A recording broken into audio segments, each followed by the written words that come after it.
Wolfie6020 answers a common flat earth question. Team Skeptic attempts to solve a mystery, and the community speaks out against modern day debate.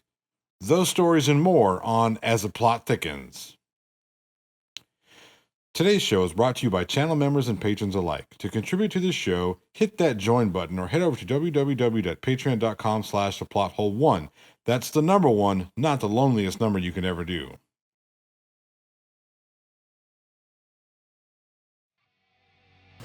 Rack focus.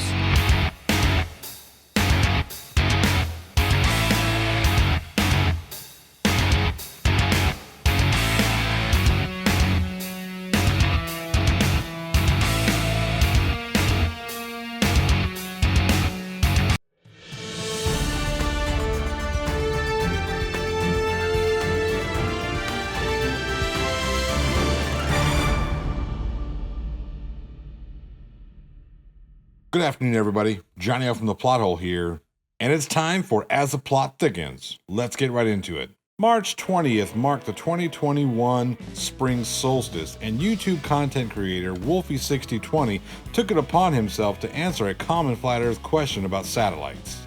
Anyone that has dealt with flat earthers for a while knows that the equinox is a time when we can make numerous observations that utterly destroy any notion that the earth is flat. The most recent equinox was less than a week ago, on Saturday the 20th of March. And around this time, we can make a very unique observation of the Earth's shadow moving across the line of geostationary satellites. Wolfie6020 goes on to show his equipment used to make these observations, and I must say, Wolfie's scopes are meticulously cared for and well honed to make many observations. Here's what Wolfie captured. So as per the previous observations, initially I had the telescope tracking the stars, and that means we can see the satellites moving from left to right across the image. When Himawari 8 and 9 entered the field of view, I turned off the tracking on the telescope. Because the telescope is no longer moving and the satellites are geostationary, they remain in the image, and what we now see are the stars moving from right to left. These first two satellites are Himawari 8 and 9, followed by 3 that are slightly brighter. There you are, Flat Earthers. The ball is in your court. In our second story, Flat Earth knobsucker and YouTube troglodyte Daniel Pratt's obsession with Craig from Fight the Flat Earth has taken an interesting turn. Wow, look what I found. Let's take a look at what Craig McNeil used to babble about before he started lying for Lucifer and NASA and conning his subscribers out of money.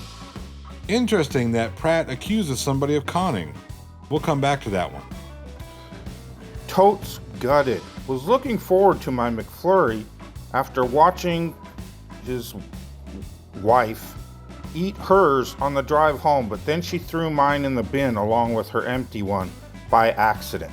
Well, maybe she was trying to tell you, Craig, your tits are getting bigger than mine. You don't need a McFlurry, you fat Yeah, Craig, your man boobs are getting bigger than Pratt's. The irony of Daniel calling someone fat is not lost on this channel. Look at them, both whining about, there goes our deposit for the house because we can't get a carpet cleaner. Maybe you shouldn't have waited till the last minute to try to find a carpet cleaner. And we'll go on and see all these tweets about how they're nearly homeless. And oh darn it, look at this, less than 30 days till homelessness. Still nothing from Fife Council. How can they pick on a poor guy?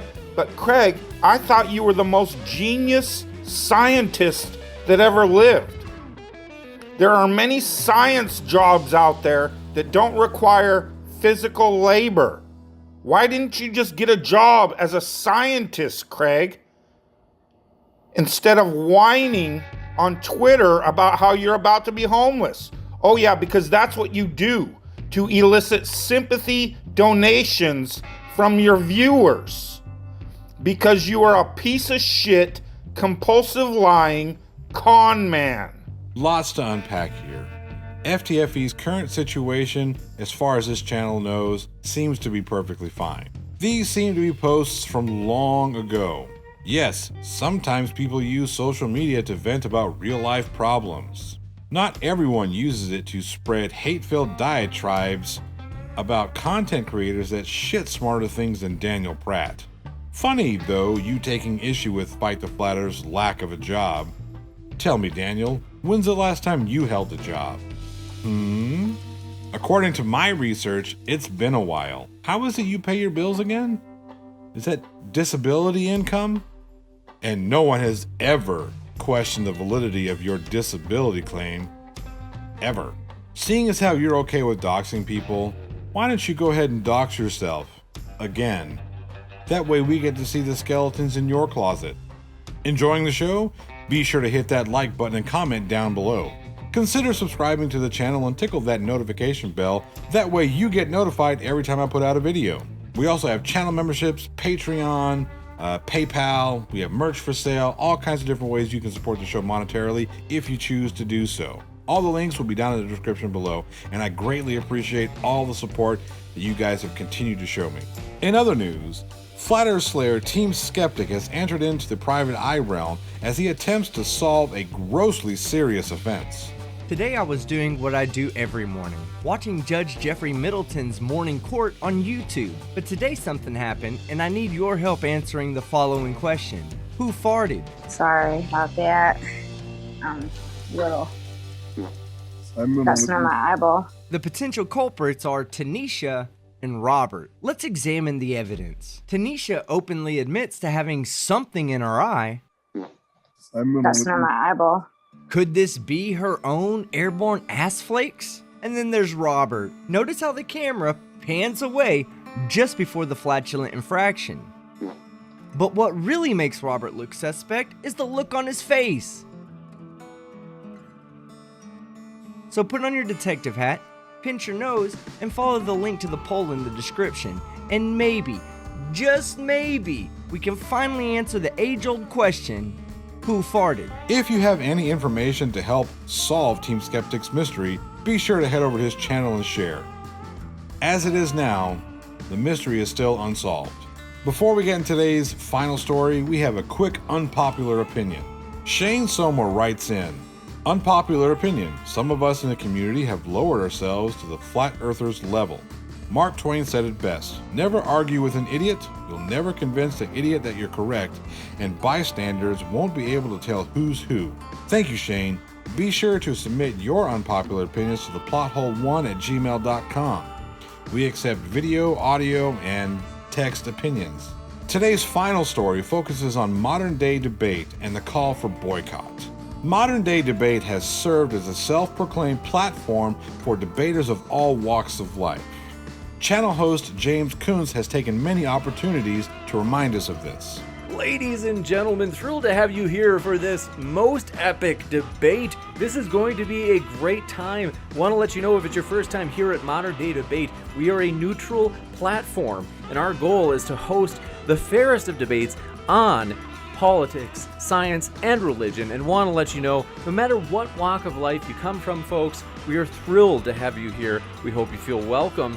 And also, if you love juicy debates, controversial topics, if you're sick in the mind like us, we want to let you know we have plenty more of these debates to come. And so, recently, James and Modern Day Debate have come under fire for continually platforming interlocutors with the sole purpose of dumpster fires.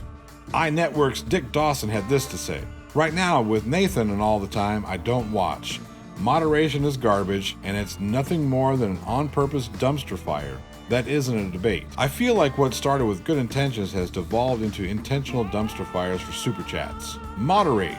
The community sees exchanges like the ones between Nathan Thompson and Aaron Ra as evidence of MDD's desire for dumpster fires and not actual debates. James, I set up the criteria that he had to produce both. He had to produce a model and a map. And I said that if he failed to produce either one of them, then he would not meet the criteria. Why are you here? So now here? he's saying that I was going to allow that I can get him to describe his model using his map. He won't do that. Now he's telling me that he won't even side with the map he sent me. No, he's got nothing. He failed the minimum criteria. I agreed I would not come on this show unless he produced both. He's produced neither. I'm gone. I have nothing? You have nothing. That's correct. If you don't have a model that shows predictions that you can verify, then you've got butt kiss. Nothing. Fallacy. It's a reification fallacy. Look how triggered you are. No. Why can't we talk about science, Aaron? Why can't we talk about empirical observation? I can, but I'm not. I've made this arrangement with James. I put minimum criteria on here. This jackass failed both. You're the one running away. I still have to talk about second law of thermodynamics and the Coriolis. You know about that. Now you're interrupting me. Okay, hold on one second. I know you're triggered. So why don't we do this? See, all he can do then is insult me and lie about me, and that's it. He doesn't have a model. He doesn't have a map. He doesn't have anything falsifiable. All he can do is the argument from incredulity, where he tries to show how he doesn't understand something so that he thinks he can put me on the defensive. No, if he's going to be arguing a scientific position, and this is not a religious position like he lies to make it out to be, it's a scientific position, which means he has to bring a theory that accounts for all of the data better. And that theory had better been able to make predictions that we can verify. He's got nothing. So he's literally nothing to talk about. We have nothing to debate about. Aaron cites the criteria Aaron demanded of Nathan and that James promised wasn't being met. Therefore, Aaron took off. And this isn't the only criticism of modern day debate. It's a good platform that allows all, no matter how detestable they are. And that's the problem. James will allow Nathan on because he knows he will get super chats and views. But Nathan shouldn't be platformed. He's a dangerous person. James also needs to either moderate or get someone who will. James and modern day debate come under further fire after this exchange between Nathan Thompson and Maddie of Science Side Up. So, do you know how big a ring laser gyro is? A ring laser gyro. So help me out, man. Which one are you talking about? Give me some specs. Okay, are any ring laser gyros in the world 100 kilometers wide? 1,000 kilometers is sure, 1,000. I was going to go with 100. Are any of them 10 kilometers I'm sorry. wide? Nathan, are any of them 1 kilometer wide? We got to give Maddie more than just 1 or 2 words. That way we have roughly the same amount of time being used by each of you. So I also said that it has to be very big or you have to wait a long time.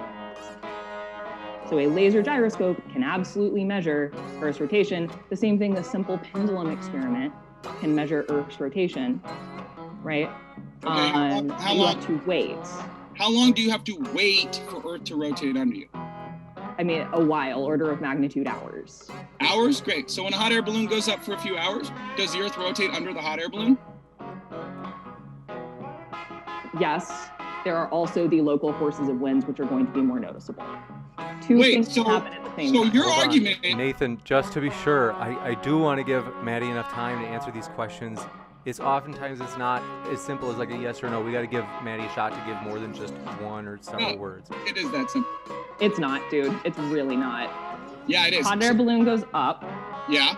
Earth is rotating under it, and 50-knot winds are hitting it. Which do you think is going to be more noticeable? What if there's no wind? Does the Earth rotate under the hot air balloon or not? In a fictional scenario where there is absolutely no atmospheric motion, yes. There's no wind outside right now. What are you talking about? You honestly believe that there's always wind at all times? Yes. In James's defense, he did seem to moderate a little bit more than he had in the past. However, after the recent removal, after questioning the bias of a replacement moderator, Craft Tequila had this to say. My position is that they are unprofessional. They care more about personalities over the content of a debate, and they are focused more on soothing the egos of people who will pay to be on the platform than creating a welcoming platform for new debaters. I will no longer be supporting the channel due to the arrogance and ignorance of the channel owner. James didn't help matters after addressing the audience following the Nathan Thompson and Science Side Up debate. Handsome Rick says we need to talk to James about this Nathan and platforming people like this. Listen, I've got to tell you, some of you guys, you're just going to have to deal with it. Believe it or not, you're going to deal with a lot harder of things in life than Nathan Thompson being platformed to make his case for flat Earth.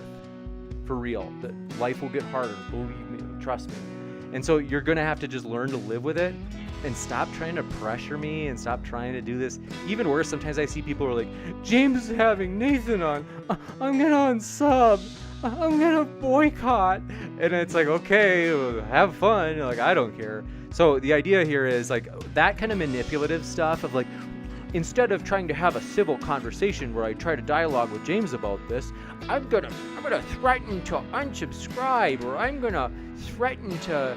It's like, okay, I mean, if you're that type of person, this channel's gonna be better without you anyway. And so to all the losers and haters out there, it's like, I'm sorry, like, go ahead, unsubscribe, I don't care. It's just that we get so many people that try to manipulate, and it's so cringy. It's like, wow, you look like this nasty little creepy little snake in the grass, but that's 1% of the people want to be fair.